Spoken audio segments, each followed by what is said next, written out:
Assalamu alaikum warahmatullahi ta'ala wabarakatuh. Kasancewan kun daɗe kuna son ku yi downloading ɗin FL Studio Mobile. Yau zan nuna maku hanya mai sauƙi da za ku yi downloading ɗin FL Studio Mobile kyauta ba tare da kun biya kuɗi ba. Saboda su suka ba da wannan free ɗin na ka ɗauko shi kyauta kuma in full ba tare da wani wuri ya rage ba. A farko abin da za ka fara yi, za ka shiga cikin browser na wayanka.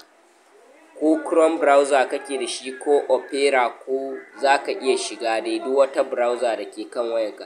Ka yi searching ɗin FL Studio Mobile. FL Studio Mobile.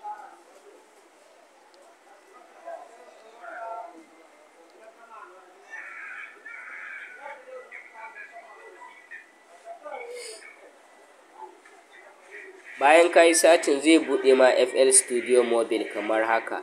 Za ka jawo ta, ka jawo ta, ka jawo ta. Zan nuna ma inda za ka shiga wanda zai kai ka direct ka ɗauko FL Studio Mobile ba tare da wata wahala ba.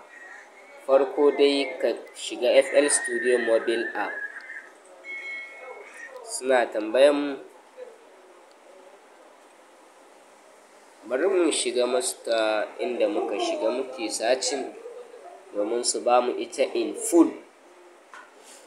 Da yauwa da farko dai za ka shiga wannan wurin da ka gani. Kun gani mai hoton ga kamar mai hoton logo na Android ɗin ga ita za ka shiga. Ita ne za ta baka correct FL Studio Mobile. Bayan ka shiga za ka jira ta yi searching kamar haka. Bayan ta yi searching kamar haka ta shigo da kai, za ka danna mata alaman downloading. Kasancewa na ga kuna shan wahala wurin downloading ɗinta, shi ya sa na ce zan yi bidiyo a free yanda za ka yi downloading ɗinta sai mu ci gaba da darasi a kan ta.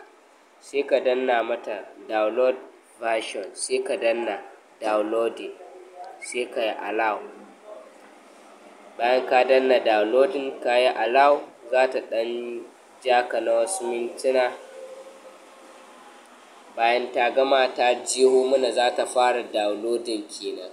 Kasancewan ba ina da isasshen data bane da zan yi downloading ɗin shi, kuma ina da shi installing ne kawai ya rage zan yanke downloading ɗin. In je in yi installing in ci gaba. Na kashe installing ɗina, na yi deleting ne kasancewan in nuna maku yanda za ku ɗauko ta.